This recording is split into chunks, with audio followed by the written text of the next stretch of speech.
A ATM, articulação temporomandibular, por uma terapia não agressiva. A ATM, articulação temporomandibular, é a abreviação de uma articulação crânio-facial, ATM. É onde o maxilar inferior se encaixa e se apoia no maciço craniano, onde busca o seu equilíbrio postural para executar os seus movimentos puros de rotação. ATM também quer dizer articulação temporomandibular. 90% ou até mais das patologias, das disfunções que atormentam o ser humano, se iniciam nesta articulação. Qualquer alteração na sua relação cêntrica, na sua postura funcional, afeta todo o soma orgânico. Não há como escapar, pois o maxilar inferior é quem dirige e equilibra todo o soma do homem. Ele está sempre certo e sua postura equilibra as demais posturas biofísico-químicas e até sociocomportamentais. Já falamos muito sobre isso quando nos referimos aos indivíduos classificados como classe 2 e classe 3. Mudando a posição e a postura do maxilar inferior, imediatamente o indivíduo muda todo o seu comportamento. É preciso muito critério e cuidado quando se pretende interferir topologicamente.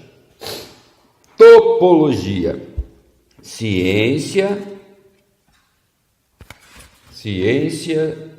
das deformações no maxilar inferior. Procuro sempre evitar isso.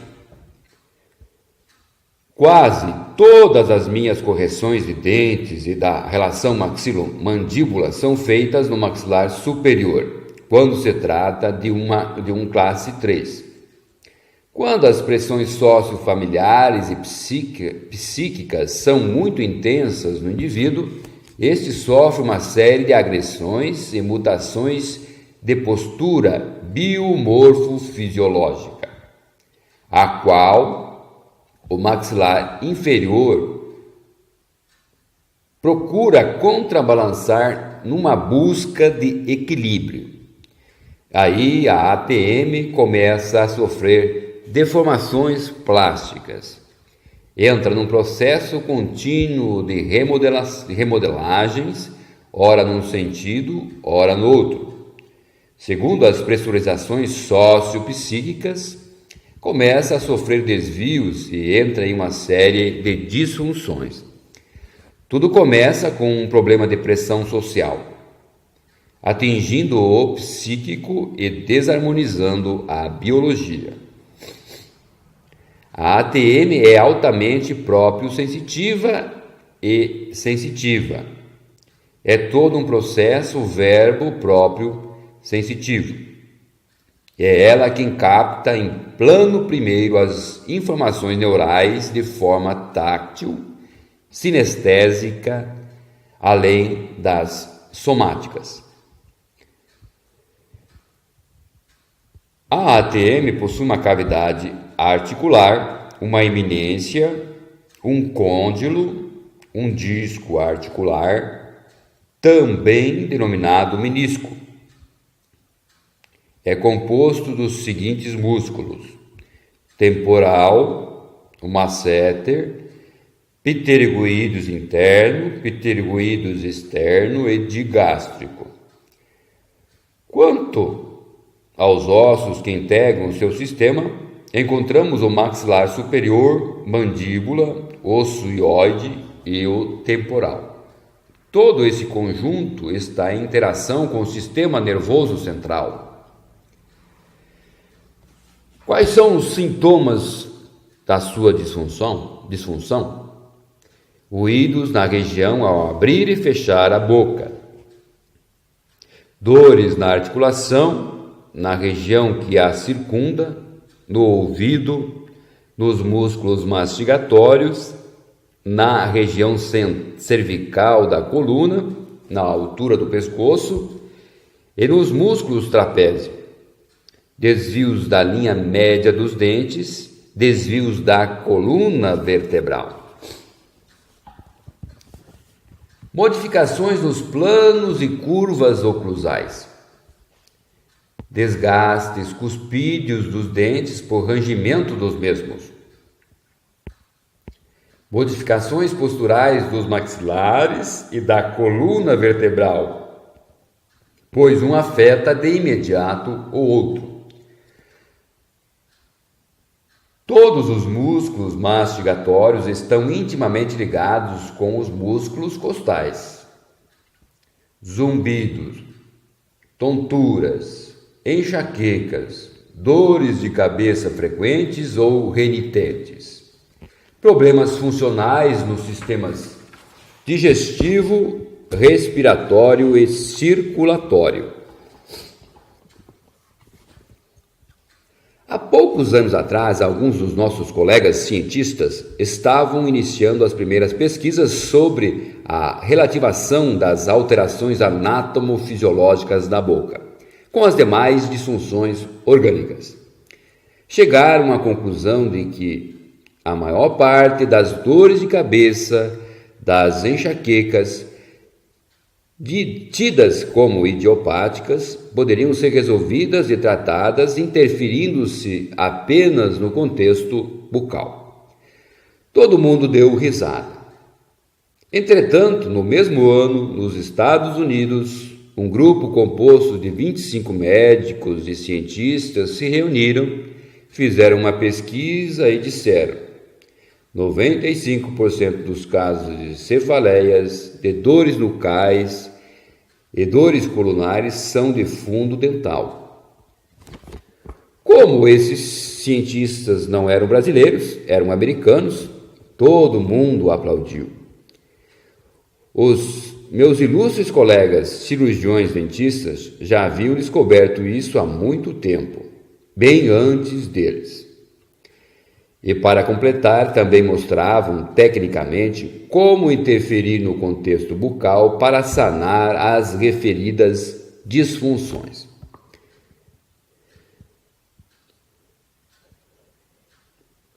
Algumas consequências de disfunção da ATM, na placa bacteriana.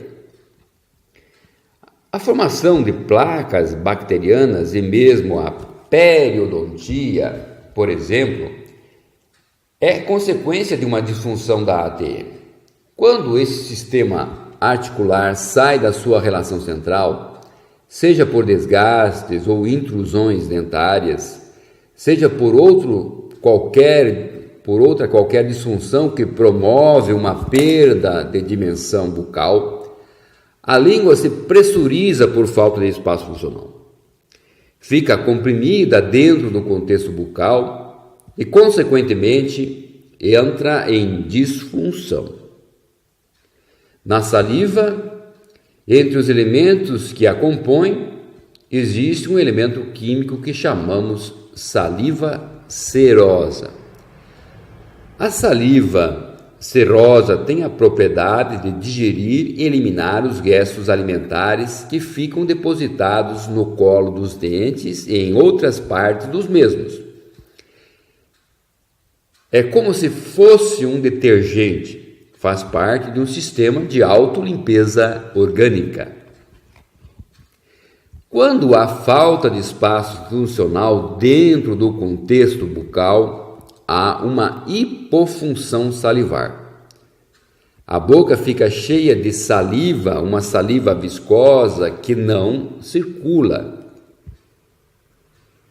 É uma saliva mais mucosa, riquíssima em mucina, que a princípio serviria para proteger as túnicas das mucosas. Porém, essa mesma mucina é que passa a formar as placas e depósito de compostos de cálcio. É um carbonato de cálcio neutro que fica suspenso na saliva. se precipita e, em contato com o bolo alimentar, vai se depositar no colo dos dentes, formando o que chamamos de placas bacterianas, ou cálculos dentais. Depois, cálculos dentais. Essa placa vai se acumulando e irritando o paradêncio, as gengivas que envolvem o colo dos dentes, formando arestas pontiagudas, irritando, provocando infecções e bolsas parentodontosicas. Paulativamente vai destruindo os tecidos que suportam os dentes, até expulsá-los completamente. Esta disfunção é denominada paradentose, a popular pioreia, e constitui uma especialidade muito rentosa na odontologia. Essa deformação de placas bacterianas, por mais paradoxal que possa parecer, constitui um mecanismo de defesa.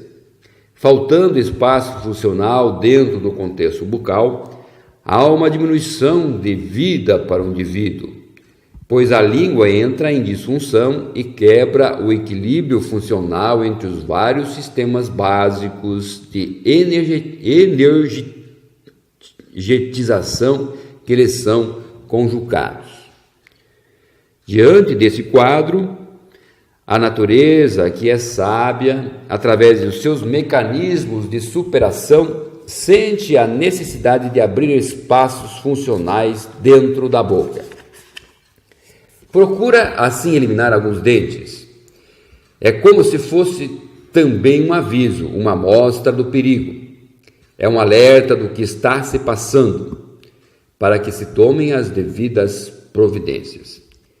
Com a diminuição do espaço, desaparece o elemento químico, a saliva serosa, propiciando a formação de placas bacterianas, seguida de periodontopatias, a pioreia, o que pode levar à eliminação total dos dentes.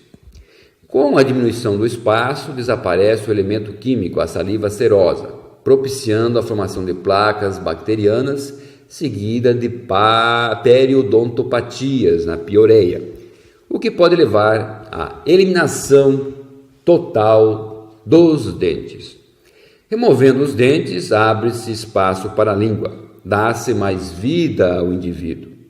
É por isso que quase todos os desdentados gozam de boa saúde, em razão do bom espaço funcional dentro do contexto bucal. Sem a presença da saliva serosa, todo o tratamento periodôntico tende a ser um fracasso, pois vêm as reincidivas. Sem a reconstituição dos espaços dimensionais perdidos, todo o tratamento, dentro de alguns meses, volta tudo ao que era antes.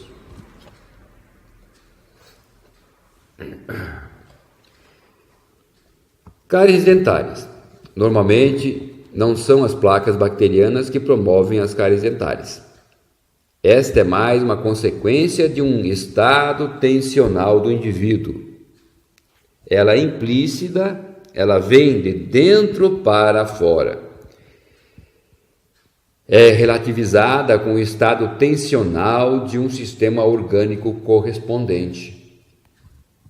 Exemplificando, se o estômago está tensionado com uma disfunção, vai aparecer cárie nos primeiros molares.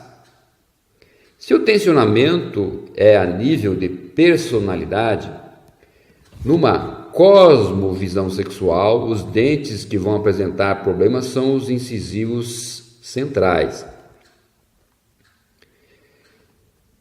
Se os problemas são de relacionamento social, familiar ou de interação de lealdade, os dentes que vão estourar são os incisivos laterais. Cosmovisão afetiva, os do lado esquerdo, social ou de trabalho, lado direito. Enquanto não distensionarmos o sistema correspondente, o processo carioso não para, por mais cuidados de higiene que se tome ou busque auxílio do dentista. Existem indivíduos que escovam seus dentes umas 20 vezes por dia ou até mais, estão sempre recorrendo ao dentista por processos de desorganização dentária. As regiões bucais onde mais aparecem e se acumulam placas bacterianas são os incisivos centrais inferiores, na sua região lingual. Esta é justamente uma região onde praticamente não existem processos cariosos. Outra região bucal onde há muita tendência à formação de placas é a dos molares superiores, na face vestibular, onde também são raras as cáries.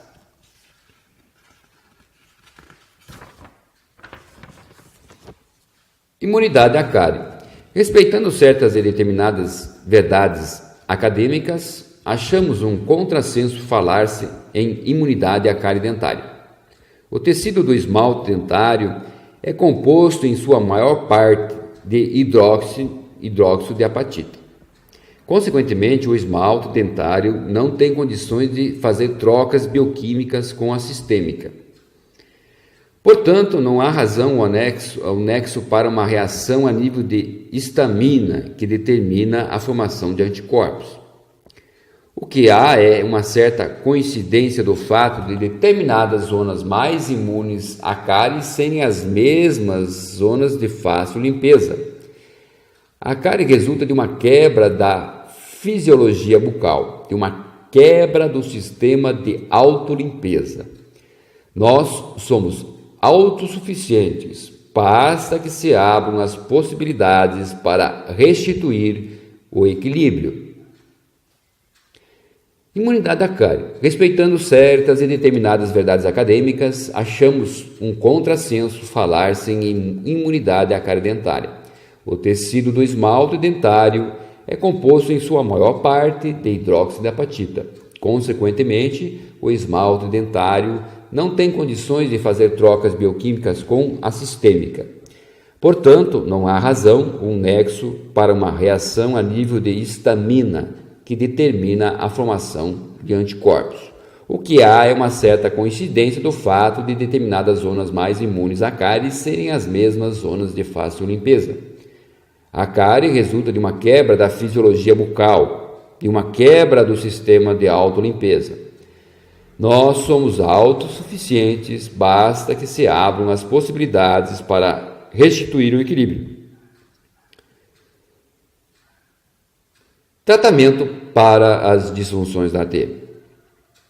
O tratamento para as disfunções e desequilíbrios da ATM, por nós preconizado, é que se evite ao máximo intervenção no maxilar inferior isoladamente. Toda a terapia de ATM deve ser iniciada de forma intermaxilar por razões óbvias. Esse tratamento é resultado de uma longa e penosa pesquisa, experimentos e vivenciações. Através de aparatologias proprioceptivas, levantamos inicialmente a dimensão vertical. Liberamos os seus movimentos e iniciamos uma checagem das disfunções apresentadas com as alterações anatomofisiológicas bucais.